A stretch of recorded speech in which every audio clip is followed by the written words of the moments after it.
It is a record-breaking day in Premier League history. The godfathers of the game, Sir Arsène Wenger. I know he's not a Sir officially, but he's always a Sir in my books.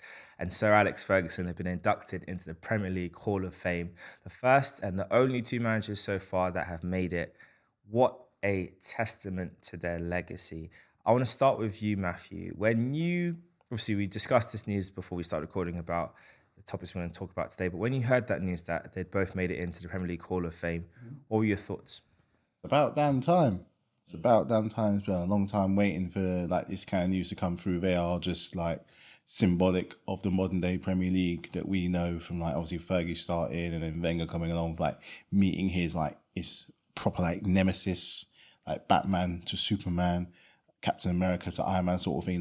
They're only as good as a sparring partner out there, and even though they brought different qualities as managers and on the pitch, they were fighting. It was always so difficult to tell of who was better than who.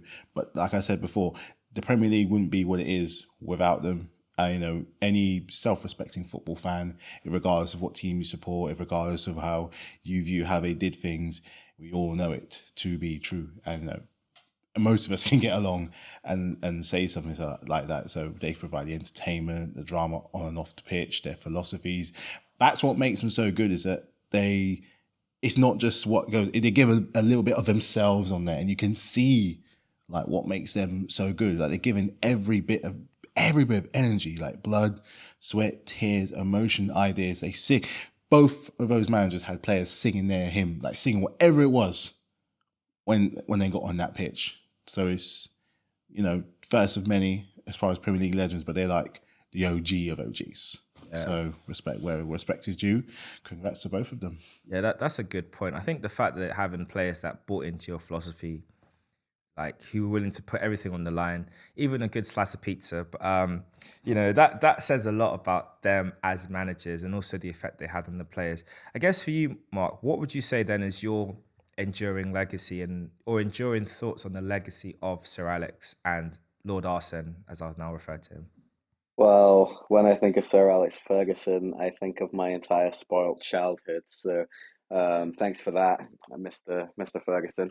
But that is the testament, right? As a Liverpool fan, you look at the the body of work of Alex Ferguson, and he came into Man United saying he was going to take Liverpool off their perch, and he didn't just take us off our perch, but he threw us off the ceiling down into the gutter and stayed on that perch for a very long time. So he really did what he said he was going to do, and you can't help but respect the greatness of his achievements. He is obviously one of the greatest managers of all time. Not sure I'm willing to go the greatest manager of all time, but I think when you start to pull apart the standards expected for the greatest manager of all time, I think his weaknesses fall a little further down the pecking order than the weaknesses of some of the others that you compare. But all in all, no doubt, one of the greatest managers of all time, and definitely the, along with Mr. Wenger, most influential manager in Premier League history. Mr. Wenger was an absolute legend, changed the game, changed the philosophy of the Premier League, changed the culture of the Premier League. His ability to, find a penny, pick it up, and all his life he'll have good luck. He had them pennies like Anelka and Kolo Torre, and the bargains that he got at such cheap prices and turned them into absolute monsters of their generation. He is an absolute iconic manager of our generation. Yeah, I mean, for me, it goes without saying, he just definitely cemented my love for football, obviously my love for my club. And Sir Alex Ferguson was, I mean, I think their rivalry is just the stuff of legend. I mean, you couldn't have written a better script to advertise the Premier League. I mean, I remember last episode we were talking about who would you say is the poster player for the Premier League. And I think right now there probably isn't really one. I mean, you could argue De Bruyne, you could argue Haaland, you could argue Salah. I think of the three, I'd say Salah would definitely be the one you'd probably put foremost as around the world. If you said Premier League, they'd probably be, 7 out of 10 people probably would say Mo Salah's name before any of the others. But if you think back to that era of time, if you thought of the Premier League, you would immediately say Sir Alex and Arsène. If you thought about like, what defines the Premier League, you'd think of that Man United Arsenal. You wouldn't even have to think much. It's like, Man United Arsenal, that defines it. And that's a testament to these two men and their legacy. And for me, thinking about it from like an anime point of view, it really does remind me of like from Naruto. You had Sasuke versus Naruto and their constant battles. It's like the way how they would approach things, their approach to squad building, their styles of football, the ability to reinvent themselves is very much akin to those two characters. And fortunately for us in real life, it didn't lead to a loss of limbs like it did for those two. But hey, at least just like Naruto and Sasuke, they are friends now, which is very weird to see. But hey, I guess that's what happens with age. When you beat your adversary enough times and there's nothing left to take from him, you can become his friend. Unfortunately for us, and that was the case. But I'm glad you mentioned about players, Mark. I think that's a good point in terms of like the squad building. And I want to throw this to you, Matthew, first, and then to you, Mark, afterwards. What would you say was your favourite squad or your favourite team or season that these guys managed? So what was your favourite United team under Ferguson? What was your favourite Arsenal team under Arsène? So this is like a funny one to answer because you could always, whatever team really you go for in their prime, it's always going to be a really decent team because they'll always fight in at the top end in like the league or maybe in like the FA Cup or going as far as say against the finals of a Champions League and always being in that European buffer. And they made their stadiums, Highbury and Emirates and Old Trafford respectively, absolute fortresses. Like the fear of God got put into them when you get there. As for squads, it's tough. I think I'm going to want Arsenal one first because I've always had living with an Arsenal fan. It's always easy to see. It'd be obvious to go with the Invincibles, but that's not the team I watched the most on TV. The team I watched the most on TV was the 2001-2002 team, which was a great team. Believe me, I know FA Cup final didn't exactly go my way, so I definitely know. Tony Adams last as I think his captain. I think he retired that season, and I think he had a great final against. I think it was against Liverpool. You played against. I think you played Liverpool, and I think you just had a great bunch of players. Not necessarily your best team, but you had a great bunch of players like the likes of Wiltor, the likes of Henry, like yet to reach the levels that we know to him now. The likes of Kanu, Dixon, Seaman. Like it was a kind of a mixture of like what's going to come against what was already there. So the sturdy defense against that kind of European twisty flair that he loved like so much, and what he brought to the Premier League, like Markus said, that kind of international flair that hadn't even been seen in the Premier League. Like before you go, like it's like normally you get like a burger and chips. He's coming with like lobster and foie gras sort of thing. So that's the appeal he has. And the Man United team is tough. Because I couldn't stand these guys for our rivalry. I couldn't stand it. There was no love there. Absolutely no love. But I'm going to go for a strange one because I'm a strange guy. I'm going to go for a strange one because it just proved the influence that he had when he was there. I'm going to go for his last team. And I'll tell you why. Oof. Do you know why? I'll tell you why. And this is a testament to the man. So if anything, I'm complimenting the guy. Because the exact same team the following season didn't just not win the Premier League, they didn't even finish in Europe. And this is the same team that Moyes had in 2014. This 2013 team still managed to go on and win the Premier League in his last year. And he had likes of what? I think he still might have had O'Shea. He still had Fletcher. He still had Rooney, who was like carrying the team at this moment. Yep. David De Gea was still coming through. He had like Valencia, Smalling, Jones, Van Persie. Robin Van Persie, who was like, led them to the title. It was he did what he did, and that's what happened. But it was a testament because at the next year they were an absolute shadow. I think they eventually finished 7th. So if anything, that was one of my favorite. I wasn't too bothered about that team there at that point because I knew it was going to go downhill. But that, if anything, not necessarily my favorite team, but a key moment to kind of influence that he had when he was there to go from 1st to 7th. With the same team, yeah, I know it's bad. That's bad, or good for him anyway. So yeah, says a lot. Yeah. And for you, Mark, what would you say are your 2 favourite Wenger and Fergie teams? Yeah, you see, when I was thinking about this for Arsenal, I was more drawn to style of football than particular team. I think that the thing that I liked about Arsenal and the way that Wenger played over his time there, and he managed to get handful of different iterations of this was the silky, stylish passing, flowing football. And the players that came with that type of football. So whether it's Santi Cazorla or my favorite of all of them, Andre Arshavin, or Alexander Haleb, or even making Jack Wilshere seems like a silky Spanish footballer for a period. I think was quite impressive. Maybe Wenger's biggest achievement in football in history. Oh, steady. That's my boy right there. He didn't win the Champions League, so but yeah, these types of players, and obviously, Cesc Fabregas is the kind of captain of them types of players. But Thomas Rosicky, like the names just keep coming and flowing of these types of silky attacking midfield footballers that connected the play. Mesut Ozil, that we don't have many of today. And Man United hated them, like everything about them growing up. Like nothing about the Man United team, any of them teams were enjoyable for me.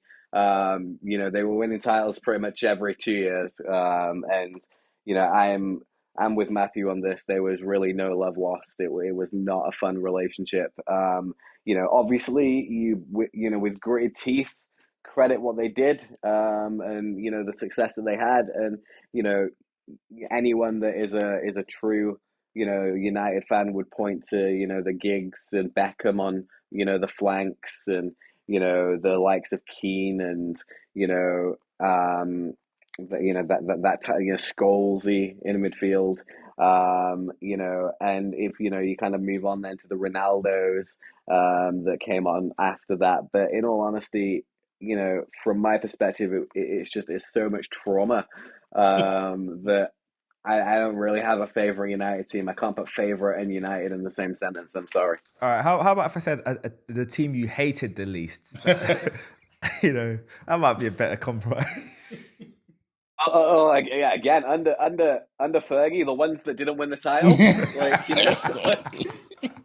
they only ever finished second or third. But my favorite United team was the one where Mancini robbed them of the title. Yes. On the last day of the season, when they're there away at Sunderland, full-time whistle's gone. They think they won the title.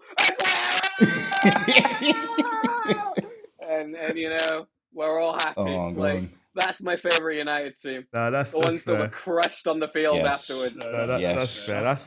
I mean, I feel like we can all safely say that was definitely a memorable moment in Premier League history, and one that, I mean, just the reaction of the players. Once they realised that that they'd lost it, Ferguson's reaction, boys, get in the tunnel. Forget the clapping. Just get in there now. You just go.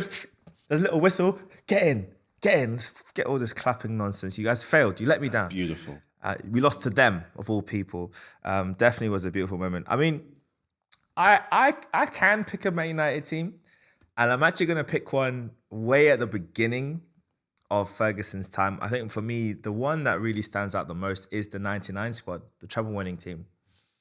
I think that team had a lot of the hallmarks of what an actual Man United team should look like. They played great football. They had 2 or 3 great strikers, 4 if you count Solskjaer as well, because they had, Cole, York, Sheringham, I believe there, and Ole Gunnar Solskjaer. Like, a testament to squad building, the fact that you could keep those 4 strikers, give them all game time, and they were all scoring good goals and important goals in the run to achieving their goals. From an Arsenal point of view, that season was frustrating because we were there and thereabouts for all 3 trophies. Not the League Cup, but actually all 3 were there and thereabouts. But, we just had, we kind of chucked the League Cup away. FA Cup, I think Liverpool, you guys might have. Treble, it was the FA, they won the FA, Premier League and the Champions League. Yeah. League Cup. I know in the Cups we just threw it away and it wasn't a good time. And after the league, had a couple of dodgy run of results and away you go. But hey, it's fine because we got them back a couple of years later. And then and as Ferguson said himself, the one achievement that he can't top is the Invincibles. So if the great man said it himself, that's a bigger achievement than anything he's done in football. His words, not mine. So, I mean, maybe I might be butchering what he said, but he did say it was an achievement that he's not personally done. It's one that he will always admire Arsène Wenger for. I'm just interpreting that as him saying it's better than what I've done in football. But anyway, and obviously for me, from the Arsenal point of view, I could pick any squad really. 97, 98, classic squad. 01, 02, like you said, amazing squad. 03, 04. But no, I will give it to. I'm actually gonna go for the same as you. 01, 02, because that team, you probably could argue is probably a better squad than the Invincible squad. And the fact that team won all of our home games the whole season, went on a run of 22 games unbeaten, barring a few lapses, could have been an invincible year, which is why Wenger said the famous statement, I believe we can go a whole season unbeaten. Didn't work the following season. The season after that it happened. So clearly saw some things there in the players in the team that it could be happening. But I want to start with this point for you, Markus. Obviously, looking at the news today, we think about transfers in general, and we're going to get onto a striker that has been dominating headlines and said some very interesting news this week, which might frustrate a lot of the younger players trying to break into the international setup. But looking at what these two great managers had and what was the archetype of their teams, and looking at the current United and Arsenal squads, who would you think they would sign to make the current squad closer to their archetype of a squad? Yes, I think for Arsenal, you're looking at players that are ball playing, midfielders, players that, can control and dictate the game from the center of the park. Like I said, I don't think there are too many examples in the modern day of your ones that do that further forward. So, Jamal Musiala is the best young attacking midfielder in world football, in my opinion, but I don't think he's quite there yet in terms of being able to, dictate the play and the game. So I think you're looking at then a bit deeper. And for me at Arsenal, it would be looking for the likes of Verratti, or Kevin De Bruyne, obviously, if we're being unrealistic in terms of actual ability to sign them, or if you're looking at the future and kind of where the future's going, you're maybe looking at a Pedri. I think that type of midfielder, that archetype midfielder that is able to dictate the play, control the ball, kind of like your Santi did, kind of, like, sitting in that as the third midfielder. I think Wenger would really like Odegaard, and what Odegaard Yeah. does, like, that type of player, as well. And to be honest, I think he'd look at this midfield of, for example, a midfield of Odegaard, Partey, and Jorginho, and be like, I could work with that. Like, Mm. because Jorginho is the creative, deeper lying type player. Partey's more solid than, um, anything Arsenal had in his later time. Obviously, Vieira was True. your man, but and Odegaard is that kind of equivalent. But I think you'd be looking at like a Verratti, a Pedri, or a Kevin De Bruyne. For Man United, I think the thing about Ferguson was his, and you touched on it, Matthew, his ability to get the best out of people who I didn't even know could play football. Like, He's I, not I, wrong. I look I look at the Man United squad in his final season, and you're like, honestly, it's Robin van Persie carrying a bunch of old age pensioners that don't know how to play football anymore. Mm, Like, mm, you're like, how did this team not only win the title, but like won the title comfortably, like at mm, a Yeah. canter. Like, mm. nobody was anywhere Ridiculous. near them. Like, and then Fergie just retired off into the sunset, being like, "Well, that was easy. I just won the title with a retirement home team." Like, but he did. Like, you True. know, what he did. Like, so I actually think there is no doubt in my mind that if Ferguson had this team that Man United currently have, he would compete for the title. He wouldn't need anyone. Like, that team of David De Gea, Dalla, Shaw, Varane, Martinez, Casemiro, Ericsson, Bruno, Sancho, Sancho, Rashford, Anthony. Like, I honestly think he could win the title with that team because he Wow. was he was just that good. And I think it shows. We see that team is miles off the title as it currently is, but Ferguson's mentality it was a different mentality. Like, and he would have drawn the best out of some of these players to the point where I think that team would have definitely been competing for a title with Fergie. The likes of signings, I'd maybe say a Declan Rice would be a kind of good Fergie signing, a midfielder that's very reliable, very solid. Someone who's got the legs and the ability to kind of offer a little bit of strength to his attacking players that are then able to go off and give you the flair that they have in United, or have them players, in the likes of Anthony and Sancho and Rashford, that if it all came together. The only other thing is an out-and-out striker, but I'm not really sure who Fergie would sign as an out-and-out striker personally. Yeah, because I feel like he would probably pick, because I'm also thinking like from a striking perspective, I'm trying to think of what's a player in a Premier League team that puts up good numbers consistently season in season, but it's not like they're like in the sort of, they're known as a reliable goal scorer, but they're not like, it's not crazy numbers. Because you think about the players they've seen signed over the years, Saha from Fulham at the time, Rooney from Everton. But Rooney from Everton, or Rooney's an exception because that was a wonder kid. That's the equivalent of picking up like a Phil Foden from City now at a cut price. Berbatov is a great example, a player who was getting goals, but not massive, but he had something he could add to the team. I'm trying to think, who would that player be now for them? Danny Welbeck. Bring back Danny Welbeck. Joked. So I mean, it's an interesting one. I mean, I think the player that would be interesting to see if I think maybe he could pick up, that could be an interesting kind of gamble signing that could work out that way, is Iheanacho at Leicester, because he's a weird player that he goes on streaks of scoring goals, but he never really seems to get consistently picked for some bizarre reason. But yeah, I think the way he scores goals and the run he goes on, I think you could put him in a United team under Ferguson. He could comfortably get 20 in the league, that's a big praise for Iheanacho. But every time I see him, when I see him on a goal scoring run, it's the technique. I'm like, the way he finishes, this guy should be starting every week, but he doesn't. For you, who would be in your? This was a tough one. This was a real struggle because I really can go along with what Markus said about Arsenal, like priding themselves in that controlling midfielder, like your Fabregases, your Ozils, Santis, going for the likes of even like, your Vieiras, and currently you have someone like Odegaard. So it was really tough. So I thought of something else. I'm not going to necessarily think about what football skill, but I am going to think about football character.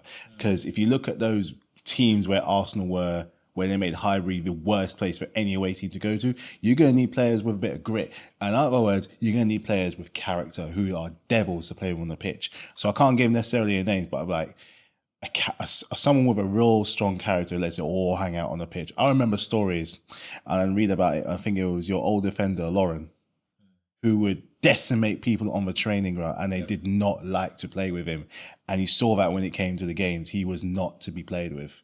The likes of Sol Campbell, big, like tough presence, like in character. Bear in mind, there's a trend here because it's mostly on your defense. You can talk about your flair going here, there, everywhere, forward, your midfield. I think priding now, it would be something like a really good, strong, characterful, someone who's passionate about defending and only really like sometimes defending. So it keeps that fortress at the back nice and tight, and the players at the front can just have fun and do what they want. Like you're already doing it now with terrorizing players, but there's always that gear to move ahead to let Odegaard do his thing and have the defense just like put up a wall. So it was really, really like kind of tough. I mean, probably go along with what Markus is saying, really and truly, kind of coming to the same conclusion. With United, I'm going to go along with the fact that what made them so good, like we already said, is that the fact that they play best when they have more than one striker. They were able to, even up to the 2007 season, what I really remember, I always remember looking at Sky Sports with the stats with the top scorers. And the thing is, about 7 of them, at least 3 or 4 were from Man United. They were consistently getting in those top, even if it was like, I think the lowest one of them got was like 10 goals. And that was so shy for crying out loud in 2007. So maybe what they do need is not necessarily just one striker. They maybe need like at least 3 or 4, but the market's really, really difficult. It would have been good. It would have been like ideal, say, if they got Harry Kane maybe like 3, 4, 5 years ago, because he might be in a different position to where he is now. Or like you said before, he could have taken. Well, I think what Fergie liked to do, and one of the best business he did was in his own league, where he did with Berbatov, where he did with Saha, Alan Smith, Rio Ferdinand, Andy Cole. I can't remember where he got Dwight York from, but he got him from somewhere. Tevez. Van der Sar, Rooney, I think Matthew Rooney twice, but some of the best things he did was, I'm pretty sure there's a striker in this league. You could take someone that's kind of like a mid-card level striker, but can, given the right guidance and, you know, the encouragement, that kind of like strong, brutal encouragement from Fergie, could end up bumping the numbers easily. So at best, their minimum striker is at least still getting into double figures. Who that striker is going to be could be anybody's guess. Someone like Iheanacho is a fantastic shout, but we also need someone that, you know, someone that can that would normally play second fiddle at a certain club, but be leading at another club. So I know he's massively injury prone, but I think he's got really good ability. And someone like Callum Wilson, maybe. Callum Wilson might be good because, you know, he could. There's another level there. I just think he needs the right voice behind him. So Callum Wilson, pretty much the vast majority of Premier League strikers that we have, he'd pinch them and turn them into like something completely different. I mean, it would have been interesting to see with the whole Saha problem we had with David Moyes. It would have been easy if he actually played under Fergie. It would have been really interesting to see if he actually got that Fergie experience with what had happened in the first place. So names is hard, but characters maybe a little bit easier to go with. So I think that's what he like kind of picks up on. So that's what I think anyway.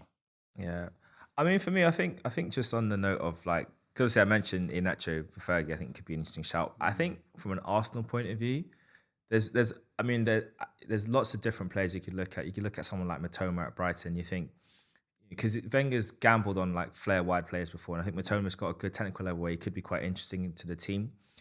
But there's one player that's in my head, and I think he's got shades of players we've had in the past. Maybe not to the same standard, but because of his age, he could develop up to it. And it's Morgan Gibbs-White of Forest. I don't know. You both looking like, did not see that one coming. Never. But look, he's a very technical, tricky player. He's got good passing range, a really good passing range. He's very technically gifted. As an English player, I could see that being a project Wenger would take on, because he has gambled on English players before. He's bought Francis Jeffers, failed on it. Obviously, we had the Walcotts, the Oxlade-Chamberlains, and you know the like of that, Ramsey, Wilshere through the academy. But I think he could be an interesting project that he could get into.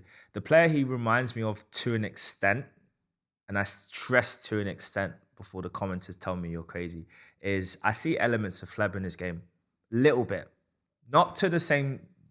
He's not there, but like this, his dribbling ability and his ability to kind of carry the ball, I see elements of Fleb in his game, like, you know, the little version of Fleb, like the little version of Fleb, which that's not bad, because we, you know, I think Iwobi was the last, was the Tesco version of Fleb, you know. Just couldn't shoot. Well, actually, neither of them could shoot. So yeah, he really was a Tesco Valley version of Fleb. Whereas I feel like Gibbs-White is the Lidl version of Fleb. So I think that could be an interesting shout there. But yeah, I mean, I'm very happy for them both. They've definitely done a lot to be in, you know, where they are, and you know, it's been quite interesting to see. And obviously, speaking of strikers, you mentioned Harry Kane. Harry Kane, England legend, the all-time top goal scorer for the national team. We'll give a single clap for that. I'll do. And obviously, there's the news come out today where he has said that he now wants to chase 100 goals now for England. And I thought that's quite interesting, because you kind of think that he did say as long as he's available and he's fit to play, he will always put himself forward for every England squad. I can't see any England manager dropping him anytime soon. So we're going to have Kane playing into 35, 36 at this rate. What do you think about that news, Mark, and the impact that might have on younger players? Like right now, Flo Balogun is considering his options international level. He's been like doing a little mini tour of America. It's been quite fun. Not saying that he's at the level, but obviously he's an exciting prospect who might be considering where he puts his flag down for international football for the next kind of decade or so. Yeah, well, look, I think at the end of the day, you know, up to the next generation to say, sorry, buddy, it's time to put, you know, hang up your boots and retire. And unless there's anyone that's going to be good enough to take that place from him, then I don't see why we wouldn't go for the best striker. Look at you know, good old Zlatan Ibrahimovic getting his boots on and, you know, having a run out for the national team at 41 years old. You know, in this international period that's just gone, and you know, Isak has, I think cemented his place as Sweden's number one now. But like, Zlatan was and has been, a brilliant player, from 35 onwards still, in his career. So to me, depending on how you age and develop, the thing about Harry Kane is like, but for most of his early career, the criticism around Kane was all he's got is goals, all he's got is goals. He just scores goals, he just scores goals. And then all of a sudden, Harry Kane has this breakout season where all of a sudden he must have stolen Kevin De Bruyne for a year, like, and under Mourinho gets all these assists, and you're like, I'm sorry, like, where did this come from? And you've got this complete player sweeping balls 40 yards across the field, for Son to run onto and hammer into the top corner, and you're thinking, wow, like this guy is complete, like, and I think the fact remains that there isn't a young English striker that's gonna get anywhere near him anytime soon. So, for that, I think he can and will probably continue to score goals for England, and we'll see where he ends. Yeah, that's a good point about Zlatan and also about, just the variety to Kane's game and how he's evolved. Obviously, I think there's been a lot of discourse about Kane in his career in general. I think obviously he's, like you say, he's more than a goal scorer and he's kind of shown that now. But there is this general perception of Kane as being very boring. Maybe that's because we don't know anything about his personal life outside of what he told us. Obviously, he swore in his daughter's life that he scored that goal all those seasons ago. But we don't really know much about him, so there is that kind of perception that he is bored. But also, I think the other thing is, and I'm wondering if this is an issue of nostalgia bias as opposed to actual reality of fact, is that when you think about the strikers we grew up on, especially the English strikers, your Andy Coles, your Sheringham's, your Shearers, and the like, it doesn't really seem as exciting. It doesn't really seem to have had many moments that you can kind of look back on and say, oh, that was a great moment. Do you feel like it's unfair that do you think that the view people have of Kane is being affected by their kind of nostalgia-based view of football? Football's changed over like the last 20 years, maybe the last 30 years. Like, there was a bit more of an edge to the players that we had growing up on, like the ones you said, including like ones that, for example, like Big Dunk and the things that he used to do. He can never do those kind of things now because the expectation as a role model, as a face of the club, as a brand, that's what football is now. For the most part, is first and foremost for a lot of them, it's a brand. That's why they're moving stadiums. That's why they're trying to change their fan base, trying to make a more customer tourist oriented. You're not going to get that if your lead striker is headbutting police and thieves, So it's as much to do with image nowadays. I feel like he's playing it real safe to be like, if I'm a captain of my country, I'm vice captain and top scorer of my club and as well as my country, if I want these opportunities, it's like, I know what social media is like nowadays. Like they're vultures. They'll find it. They'll go back 20 years and find something on you and make it stick. So that's why he's having this family, old school, straight cut football image. So even though we're very much looking towards the future, what he represents is still actually quite old. So maybe that's why he doesn't have a kind of like a, like he's not an Henri, like Vavavoom, who made like the Renault Clio cool. He's not a Vavavoom. He ain't got that swish about him. Like your even like your Drogba's, your Tevez's and things like that. He doesn't have like a kind of like sauce about him, but maybe that's the nostalgia talking goes, it's different nowadays. It's so different. Like Markus said as well, having that one player to look at and define the Premier League is not as easy anymore. The kind of players where you have on the pitch that do certain things, it doesn't exist anymore. All players are expected to do all things now. So I think that's why he's been judged quite harshly on that front, because it's not his fault. It's the way the game's moving. So it's kind of like you have to try and like, if you don't move on, you're gonna forever curse what's here right now. So you have to move along with it in order to truly appreciate it. And the simple fact is, his numbers don't really lie. Yeah, it doesn't. And then when you think about comparing him to Rooney, I think both of them are the record. Well, Rooney was the record goal scorer for England. Obviously, Kane's taken that. Rooney is the record goal scorer for Manchester United. So they have that parallel in the fact that for club and country, they were the top dog. And yet, when you think about throughout their times in the league, for Rooney's time, he always had to battle against someone else, whether it was Henry in the beginning of his career, in terms of having that kind of global appeal as the guy. Then you had Ronaldo, who overshadowed him for a long time. And then, of course, you flip forward to Kane, and it's like you always put in someone else ahead of him. People will say Aguero. Some would have said, obviously, in the earlier days, Drogba were near the end, obviously, Aguero. And then you're thinking now, you've got, like you call him, the Brock Lesnar of football has just come in. And Kane would have probably thought, right, this is now, Aguero's gone. I'm now the man in the Premier League. Kane's having an incredible season, just to add. Like, goal scoring wise, he's doing really well. But then he looks up, and there is Erling Haaland, who's just come out of nowhere and has just kind of made it look like all of Kane's best efforts look pointless and stupid. And I do want to touch on that. It says like this new emerging era, because it does feel a lot like with Neymar in a way, being kind of born in this generation where you've got Messi and Ronaldo, Cristiano Ronaldo ahead of you, having grown up, watching Ronaldinho and Ronaldo and the like, and now you've got and having Cristiano and Lionel ahead of you, you kind of don't really get an opportunity to fully shine and get your flowers. And I think for Kane, that might be the case. For you, Mark, do you feel like what Mbappe and Haaland represent now as forwards, as strikers in world football, do you think that ultimately has had an effect on diminishing how people view Kane? And maybe it won't be until he retires that people properly, or wins a trophy, people properly value him and judge him. Oh well, I think Lewandowski is the evidence that winning a trophy is not going to make much of a difference in that regard, right? Because Yeah. Lewandowski's won every trophy on offer to him for about 5 million years in a row, and still, is it's almost like we just kind of skipped the generation, right? It was like, Messi, Ronaldo, It's true.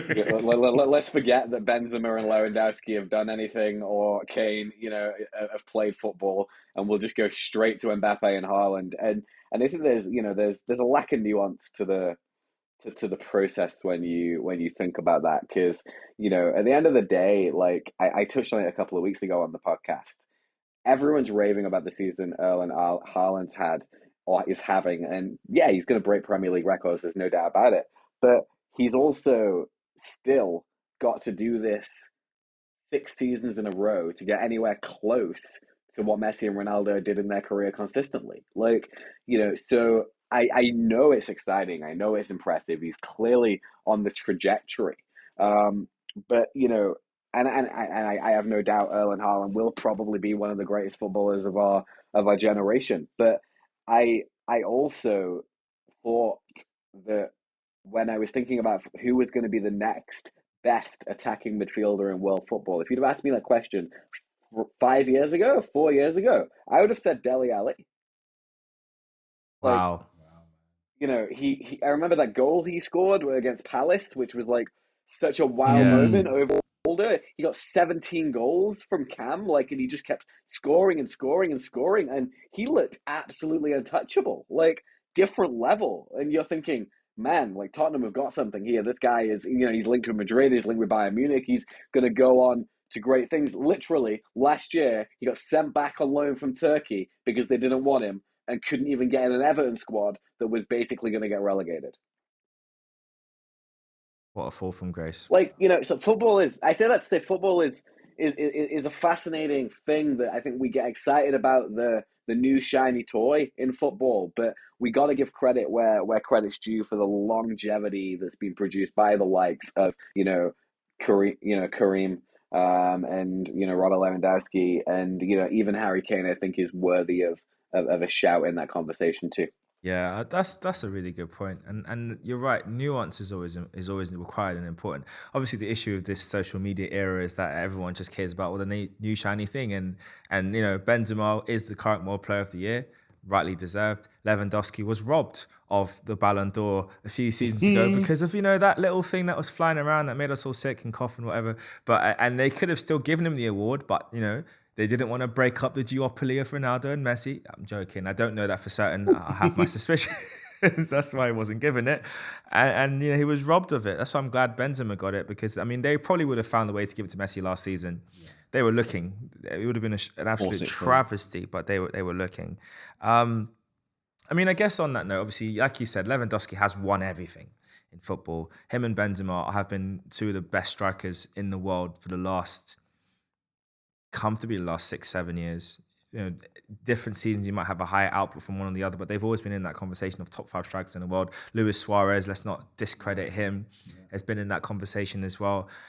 And one thing those guys all have in common, which unfortunately, and actually I'm going to add in one other name as well, who's also part of the discussion, because he has got a trophy, and he had a good 2 to 3 year run at it as strength forward. Englishman, Mr. Jamie Vardy.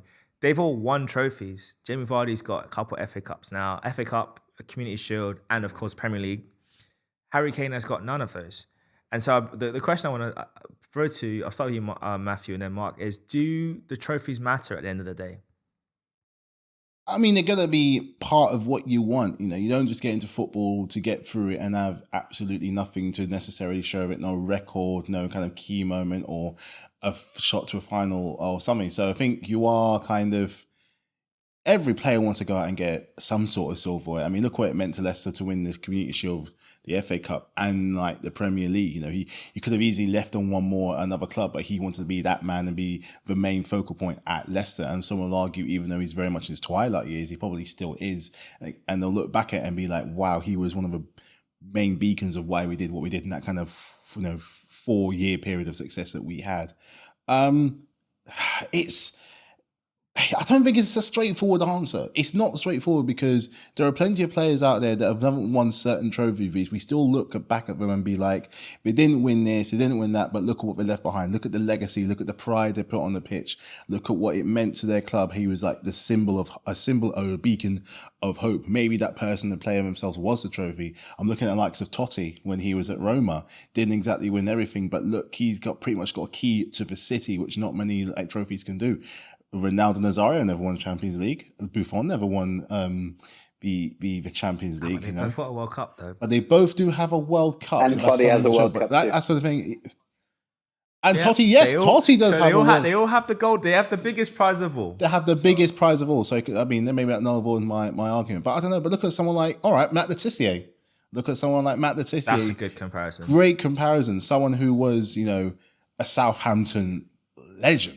He was a Premier League legend. I'm going to upgrade that one. Premier League legend doesn't have a trophy to his... I don't think he ever had a trophy to his name, but his goals, his love for the game, his love for the club, you don't hear many Southampton fans really badmouth him. Nowadays, look back and be like, was it a waste of time? Did he lack ambition, not going to a bigger club?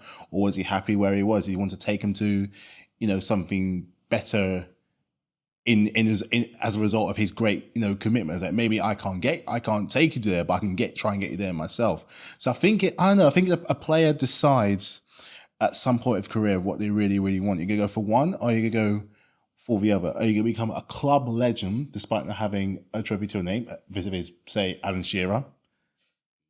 He won the Premier League, but not with Newcastle. And he's basically like the second coming of Newcastle. I don't know. I think it depends on when the player. I think it depends on the player on what they really want to get to a certain age where it's like, you know what, I'm going to see my days out here and give something back and keep them to like a thing or be a part of something where they get them to like the next level. I'm not entirely sure, but I think you do at least want to try and show something. The level for what you're giving, you want to try and leave something behind. You know what I mean? So I think it's down to the player. Personally, I do think it's just down to the player. And I guess for you, Mark, what would be your take on that position? And this I wanna throw as an additional question onto that. Who's had a better career, Vardy or Harry Kane? Well, I think it's a tragedy for a player as good as Harry Kane to have not won a trophy in his career, personally. And whilst I understand the argument, I also think it's an absolute tragedy that the best honour on Matt Le Tissier's rap sheet is full Members Cup runners-up, 1991 to 92. For a player of that ability and that talent, I don't even know what the full Members Cup was. So I think for a player who, could have gone to United and won so much, I have to say I think Tissier made the wrong decision career-wise. I think Shearer made the wrong decision career-wise, and I think Kane's making the wrong decision career-wise. I think Grealish made the right decision career-wise. But now saying all of that, life isn't all about career. And I think at the end of the day, like, you know, these people are human beings before they're footballers, and I think because of football being such a high end elite level competition, there is this expectation that everybody gives their entire life to it and achieves their greatest ability and potential in their career. Some are lucky, like Ronaldinho, who didn't, reach his potential and spent most of his time partying and chilling, and was still in the top 10 footballers of all time, right? So somehow had that level of talent. Others made other choices, but at the end of the day, like, you can ask me the question, would I look back on my career and be like, regret my career if I didn't work for the biggest branding agency in the history of branding and make loads and loads of money, and coach all the top clients that there are.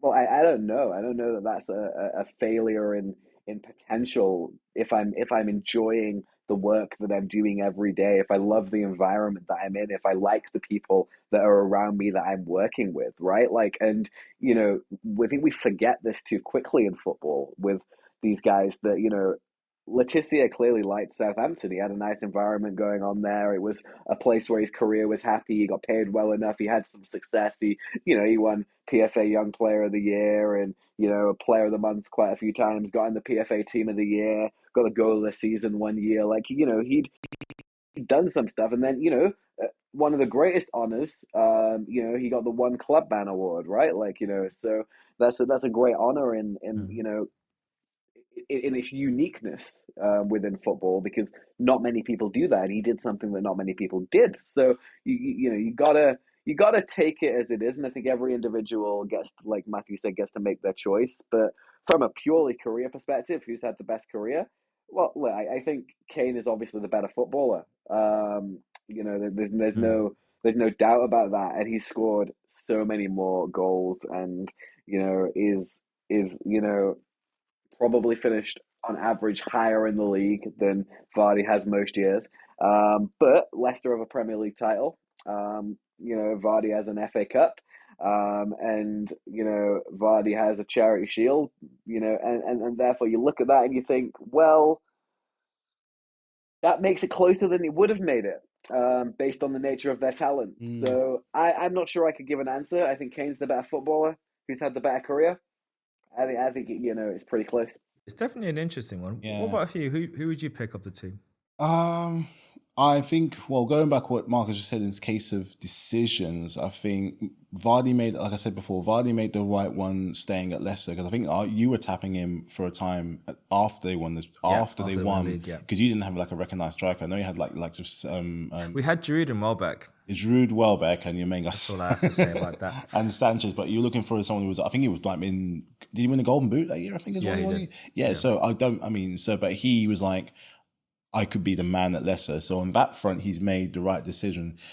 I think Kane's making the wrong decision by staying at Spurs, but at the same time, it's like, I know, more talent, wrong decision, less talent, right decision. They've kind of balanced out quite well, because it's like, I think for Vardy, he's already got his 100 goals. He's already got in his trophy cabinet. I think he was part of a really good England team that got to the semis in the 2018 World Cup. As far as I'm concerned, as far as the Leicester level is concerned, he's got nothing more to prove. But with Kane, came to a Champions League final, getting to a Euros final. We're going again for it. He's got 2 more goals in these qualifiers.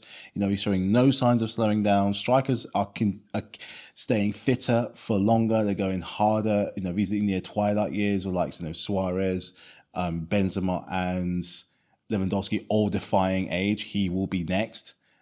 He has time still for a top club to snap him up, because in the strikers market, that's just what you have to do. So in a way, he still has time to win a trophy if he chooses to move. He's just not going to do it with Spurs. He's just not going to do it with them. So in terms of their thing, I think it's here. There's literally nothing in it, because they both cancel each other out in terms of talent and decisions. Well, I'll tell you what, Harry. I think you know what you need to do this summer. You need to trade the white for red, but I think if you're brave enough, you should make it red and white. That's all I'm gonna say. I think you should consider it. Go back to your roots. Come home. The door's wide open. We will take you in with open arms.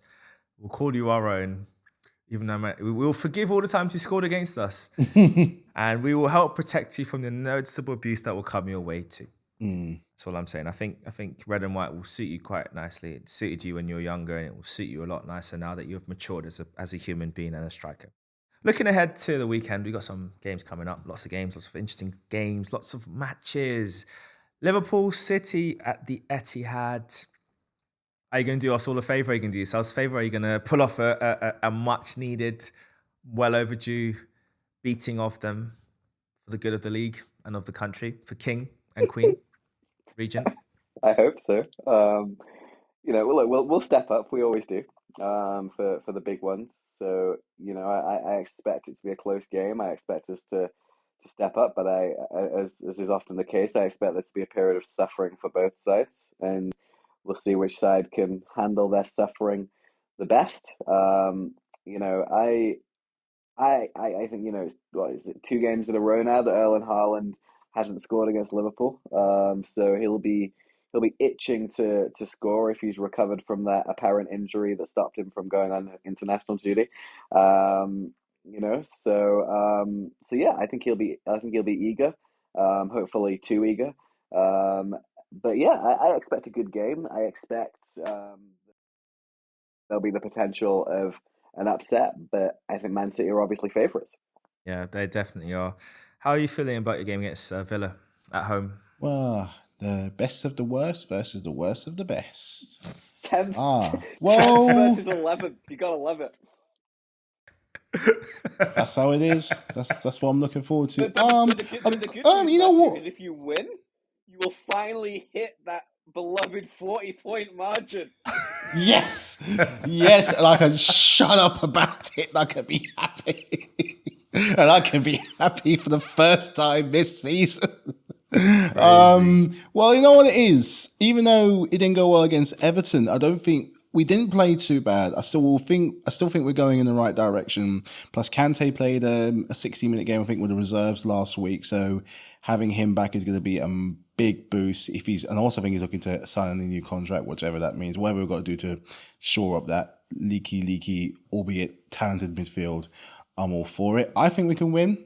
I think we probably will win. I think you should win. We should win. We're worst of the best, which is better than being best of the worst. So I'm finally getting to 9th place, for crying out loud. So yeah, I think they'll score, but I think it'll be a 2-3-1 maybe Madrid goal. A late push for Europe, or are you giving up on that? Don't deserve it. Well, no. This was a caveat. I'm only going to go for something like the Conference League if we just clear a house and just smash it. Add another one to the list. Why not? But you won't know until you get there. True. But look, I'm only in it if we're going to win it. I don't want to qualify for that chump change, whatever it is, and just say, oh, Conference League. No, go in there and dominate. That's the only way I'm going to accept it. I mean, me personally, if it's a choice of Conference League and no European football, I'll take no European football just for my club's sake. I just think we were in that boat a couple of years ago, and I was just glad we missed out on Conference League. It's just not great. But at West Ham, I hope you win it. I hope you do win it, because I think it'll be great for your fans to have it. I'm not dismissing the competition. I just think for our clubs, it's just not where we should be. But I think for West Ham, it'll be a great marker for what's been an awful season and probably the end of David Moyes' tenure there. But we'll see how that plays out. We've got Leeds at home. Leeds have quite a few injuries. Arsenal have a few concerns. Saliba's, we're not quite sure if he's going to be fully fit. Partey had a minor issue on international duty. Rodri with his dirty tackles. Yeah, I saw you, bruv. Don't worry. We're coming for you. We're coming for you real soon. Nasty you. And then tried to complain about our players, Scottish players, throwing themselves to the ground. Talk about irony. Coming from you, of all people, you and the nation you play for, and all the diving at the World Cup, the audacity. You need to just be quiet and just accept the fact that you guys got outplayed and beat 2-0. And it's not the first Rodri comment that is just frustrating too. I remember when Leicester came to the Etihad and beat them 5-2, and Rodri came out in the press conference after saying, yeah, no, they didn't deserve to win. We was comfortably the better team. Mate, they put 5 past you. Shut your mouth. Like, have some respect. Exactly. Like, Yes. goodness Hold that. me. Take the L. Oh man, Rodri. On I just can't believe it. And some players, they just don't help them. That's why you guys need to punish them at the weekend. You need to punish them. Let them know. I mean, we've got a couple of other notable games I wanted to highlight as well. We've got Palace Leicester. Obviously, Hodgson's in the driving seat after Vieira got let go. We know with Leicester, their season's been all over the place. Who are you backing to win that? Leicester or Palace or draw? What do you think? I think it could be And it's at home. a new offer at the Selhurst Park. Selhurst Park. Could be a new manager bounce, 1-2-0 maybe. Mark, who are you backing? Southampton or Palace or Leicester? Alice again, new manager bounce. They'll lose their 3 games to follow, but Madison looks good. He's a bright spark for Leicester, but I think Palace will probably get across the line. All right. West Ham, Southampton. It's at the Olympic Stadium, or London Stadium, they call it. Mark, who are you backing in that game? 0-0. 0-0. Ooh, Matthew? I wouldn't be surprised if Southampton nicked it. I would not be surprised. I mean, yeah. It's in them to do it. There's rumors. There's been rumors swirling around online that this is a make or break game for Moyes. If he loses it, he's lost his job. And it's a shame actually because he did the interview with Stephen Bartlett, Diary of a CEO. If you haven't read it, listen to that. I'd recommend it because it gives you a great insight into the thought process behind the squad this season. His time at Manchester United, how it all went wrong, how he got given the job. And I would say that is just not the way to do succession planning at all. It was poor from Sir Alex Ferguson. One of the many oversights he's had in his career. But anyway, great success. You're allowed to make a few mistakes here and there. But what was interesting is that what he did with the squad this season, he tried to make them more attuned for European football because his thought process was we're ready to make that step up now from being a top 8 team into a top 6 team. That's kind of the thought process for let's bring in the type of players that are more flary. Let's get the ball on the ground more. Let's not do what we did last year, which is be a low block counter-attacking team. Let's try and be more progressive. And unfortunately, the players just haven't bought into it. I mean, Antonio gave a comment on the podcast he does with Callum Wilson, just kind of saying that he doesn't understand why they made this transition away from their way of playing to this way of playing, which I think is quite telling. They did that. I think he might have also said it as well in a post-match interview, but I think that was quite telling that the players haven't quite bought into what he wanted to do, and it's affected them so badly. And it does happen at times when you try and change things too soon, but unfortunately it didn't work out. So I hope for them he can pull it around and get the result, but if not, it is what it is. And the last 2 games to mention, Newcastle versus Manchester United at St. James's Park. I was going to say St. Geordie Park, but it's the same spot. Are you back in the Geordies or are you back in them lot from Manchester? Score draw. Score draw. Mark, score draw, United loss or United win? Newcastle win. It's funny, I said United win, that applies to both of them. So their fans were like, hey bruv, which one? There's only one United. Newcastle fans say it, Leeds fans say it, Man United fans say it. We all know the truth. Delete where appropriate. And then lastly, Everton versus Tottenham. Oh gosh, we're having a crisis. Spurs. What are we saying? It's at Goodison Park. Ooh. I mean, it's the definition of a mid-off. It's like, yeah. Really, I mean, Everton need the points. They're at home. Daesh had a good first game, had a couple of ropey games in between. He's had a couple of decent performances, but not quite getting the results. So they could do an upset. Spurs have got rid of the shadow. Well, they got rid of one shadow looming over their club. They have another one based on today's news. So maybe it might work out in their favour. I mean, Son came out and said that he was very sorry for Conte losing his jobs and feels responsible. He hasn't performed this season, so you're right, you are responsible to an extent, but it's not just you, it's also a lot of your other colleagues. And he really was a big fan of Conte and it's sad to see him go. Yeah, what do you think? Oh, I think maybe Everton. I think maybe Everton might have a little bit of a scout, catch Tottenham just a bit wounded. Yeah. Mark, what's your take? I'm just looking back here, and Tottenham haven't won at Everton in their attempts of trying. I think Everton will win. Come on, the Toffees. You know what time it is. It's just do it for Antonio Conte. Do it for Conte.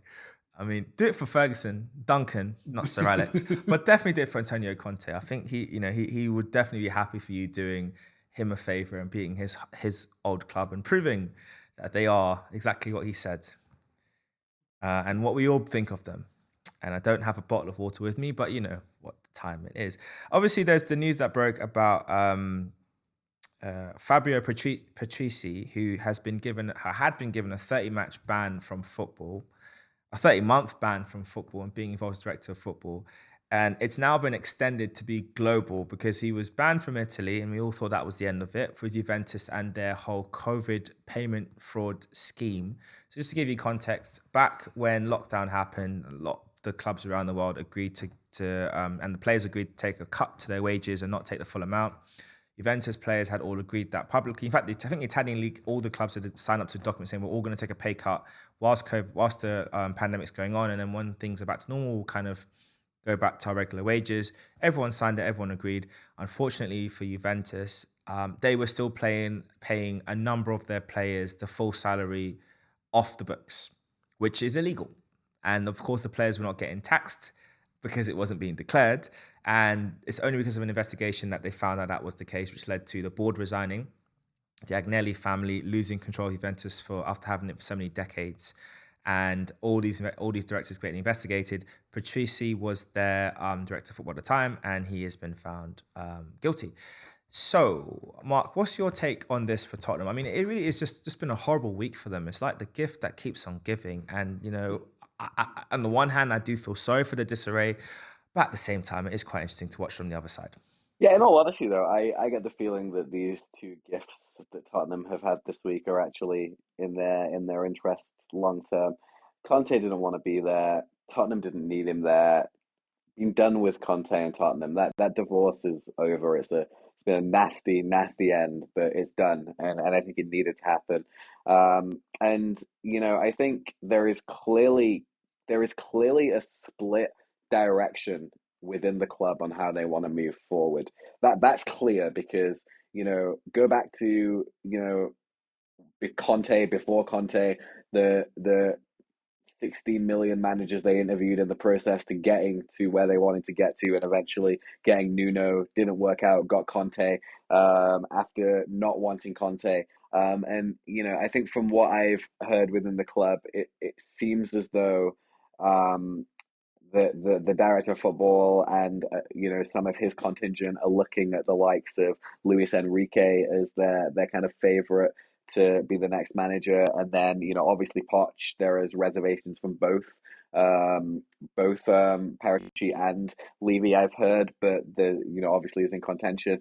The big one that wasn't expected was Nagelsmann leaving Bayern recently, and I think he has all of a sudden became the favorite for the job. And then there's Glasner in Germany, who I think was wanted by Spurs, and from what I heard, Levy's gone and talked to him, but I think that might have been parked now after Nagelsmann's available. You know what Levy's like for a bargain, and buying a man out of a contract is not something that he's going to do if he doesn't have to. So with when there's two managers of Pochettino and Nagelsmann's quality on the table without having to buy them out of their contracts, I'd be surprised to see Levy go and negotiate with a club on getting a manager out of their contract. But look, I think if Paratici leaves, Tottenham will have to figure out the direction that they're going to move in and how they're going to replace him and how they're going to move things forward. We'll see how that develops over the next 48 hours or so. But I actually think for Tottenham, this might not be the worst thing. It's trying times for the loud neighbours who have gotten beautifully quieter as the distance between us extends week in and game week on.